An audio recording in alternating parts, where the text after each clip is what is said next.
Hey guys, I just ran the React boilerplate for Prisma and it looks really familiar. So the server is set up, so this is what the folder structure is like. There's a folder called server, and this is just like what we did before or the other Prisma boilerplates for just setting up a server. So there's not really anything different there. It's just in a folder called server, and then there's some other stuff. And one of the other things is source, and we can see there's some JavaScript files here, and this is just some React code, and this is actually very familiar. Um, you know, we see some Apollo code, so they're using Apollo client to connect to Prisma or the server, and then Prisma. They're using HTTP link, so this looks very familiar. And one thing that might look slightly weird is React fragments. That's just a new feature of React, though. It's not a Prisma doing anything weird. This is actually a recent change. You can also do, I believe it's like that, to do fragments. But there looks like to me using create React app. If we look at package.json, they're using React scripts. I don't know if that means they're using different React scripts than create React app, but if you look at the package.json for create React app, they use React scripts too. So I'm thinking it's just create React app. And this is, if you've done some React or followed any of my stuff, this looks really familiar because we've done similar stuff like this before. And so they set up Apollo here, and then they just have some components that they pre-made. And then also, if you're unfamiliar with this stuff is, that's just like a CSS library that they added. But this is kind of interesting to go through and just take a look at. But honestly, there's nothing that special and nothing really to talk about, as at least with like the boilerplate being different. So I just want to talk about kind of how this fits in with Prisma and how it's going to work. It's kind of interesting. They're using React fragments a lot. I'm actually curious if create React app has React fragments. I'm going to need to check on that because I actually really like fragments. I want to give them more try. If you don't know what they are, I'll make a separate video on React fragments. I'll touch on those later. That's kind of a tangent. But anyway, how is this going to work with Prisma? So I made this little diagram of what it looks like. And this is our React application right here. And it's actually going to work exactly like if you followed my Slack series or some of my others, where we're going to make a React client. It's the one they use is not server-side rendered, but you could do server-side rendered if you wanted to. I'm not. I'm just going to do a regular create React app, and that's what they use here. And they have basically, whenever they want to do a mutation or a query, they're going to hit the server.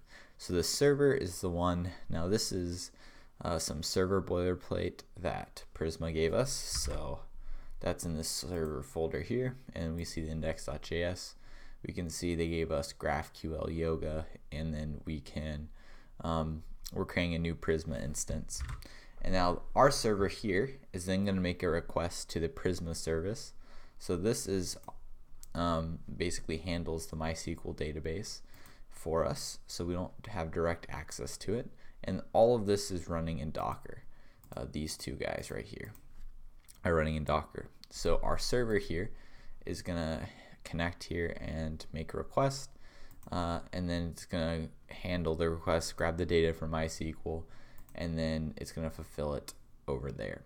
So this is very similar to what we did before, but instead of us having an arrow, directly pointing to like PostgreSQL over here, right? So that's another database. So instead of just our server directly accessing Postgres with, I don't know, like a library called SQLize, that's what I've used before, we're now interfacing with Prisma, and then Prisma interfaces with MySQL. So we're hitting another server instead of directly hitting a database with this. So that's pretty much it. And you may be wondering, so this is a GraphQL API too, and so is this guy, right? So you may be wondering, why do I even need this intermediate server? Why can't, with my React, I just go and pop right out over here to my Prisma service? Why do I need this in between? First off, you need it because sometimes you want to add extra stuff, right? So this Prisma service is only going to cover CRUD operations on your models or your any type of types you create. So if you need to change the data anyway before you send it back to React or do anything extra, that's when you're going to need a server here. So that's why you have this server. The next question is, how are you preventing people, right, from just hitting the Prisma service and making sure they go through this, right? And that's a great question, and actually they have that covered already. So if you followed along with my other Prisma videos, you probably saw how I got this message. Your token is invalid, and you might have gotten this as well. And you might be wondering why you're getting this or how to get rid of it. So in your server, in your prisma.yaml, there's a secret right here. You can disable auth if you want to, but the secret is on by default, and this is probably a good thing because it keeps your endpoint here protected. So like I can't access this right now unless I know the secret. And I do know the secret, so I can access it. But someone with a random, if they're just using our React application, they don't know the secret, so they can't access this. So how do we, now that we know the secret, how can we access it? Well, we need to set a HTTP header and grab a JWT token with this secret over here. So Prisma has a token that we can create, and there we go. I don't know why that looks so funny, but I can type Prisma token, and it is going to create a token for us, which we can use. Now, if you're on Mac, you can pipe this to pb copy, so it'll go right to your clipboard, or you can copy and paste the token that comes out from Prisma token.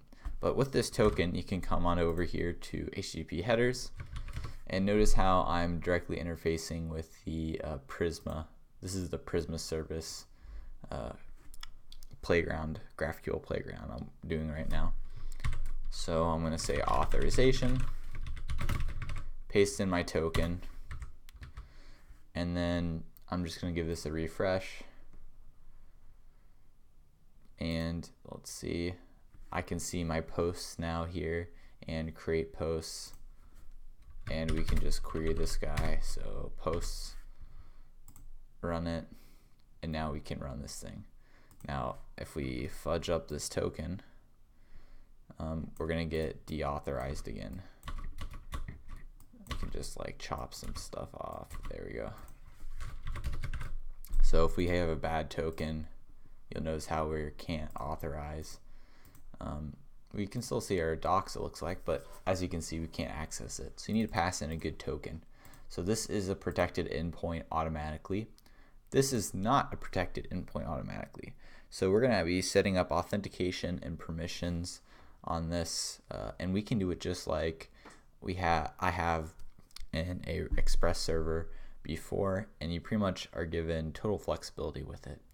And I'm feeling pretty comfortable with how Prisma is working now, so I want to do a series with it, a like little mini series with it. So stay tuned for tomorrow. I'm going to announce a new series, and we're going to work with Prisma and create a Prisma backend. We'll create the server, and then also a React front end.